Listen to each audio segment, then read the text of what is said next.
નેનાવા બોર્ડરથી ધાનેરા સુધીનો રોડ તાજેતરમાં બનાવવામાં આવ્યું છે।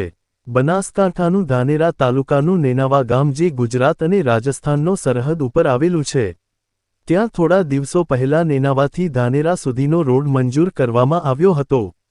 ત્યારે કોન્ટ્રાક્ટર દ્વારા રોડ બરોબર બનાવ્યો નથી, ત્યારે નેનાવા ગામમાં લોકમુખે એવી ચર્ચા સાંભળવા મળી કોન્ટ્રાક્ટર દ્વારા આ રસ્તો બરોબર બનાવ્યો નથી।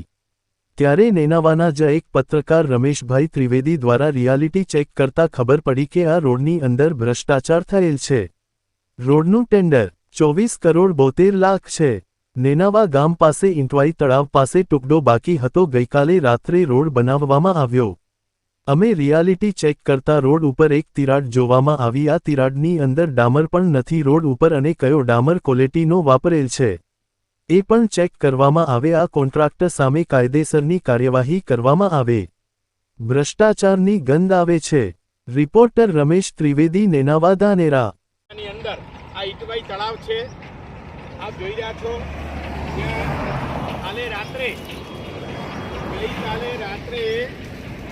ગઈકાલે રાત્રે અને આ જે ટકડું બાકી હતું એનું આ લોકોએ રિપેર કર્યું। આપને દેખાડું છું કે કેવું રોડનું કામકાજ થયું છે, કઈ રીતે ભ્રષ્ટાચાર થયો છે એ આપણે દેખાડો।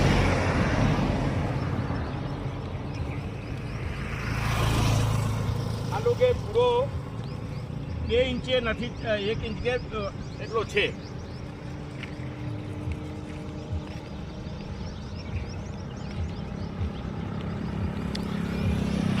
અને આ પાડી રહ્યા છો કે જ્યાં તિરાડ છે, આ તિરાડનું કેટલું કામકાજ આ લોકો ભ્રષ્ટાચાર કર્યો છે આપ દેખી રહ્યા છો કે ગઈકાલે રાત્રે આ રોડ કરવામાં આવ્યો હતો। અને આપ દેખી રહ્યા છો, બિલકુલ દેખી રહ્યા છો। આપ અહીંયા દેખો, આ જે રોડનું જે આ તિરાડ પડી ગઈ છે, હમણાંનો રોડ કરેલો છે ગઈ રાત્રે કાલે। અને આ રોડનું ટેન્ડર જે નેનાવા બોર્ડરથી ધાનેરા સુધી 24 કરોડ 72 લાખનું પાસ કરેલું છે। તો આ જે કોન્ટ્રાક્ટર છે એને કઈ રીતે કામ કર્યું છે, કયો ગ્રેડનો ડામર વાપર્યો છે, એ બધું એનું ચેક કરવામાં આવે। એને બ્લેક લિસ્ટમાં તો નથી ને।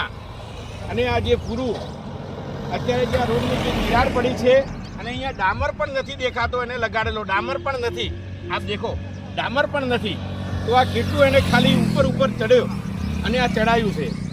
તો આ કોન્ટ્રાક્ટર સામે કાયદેસરની કાર્યવાહી કરવામાં આવે એવી અમારા જે ગ્રામજનોની માંગ છે। રિપોર્ટર રમેશ ત્રિવેદી, ધાનેરા, નેનાવા।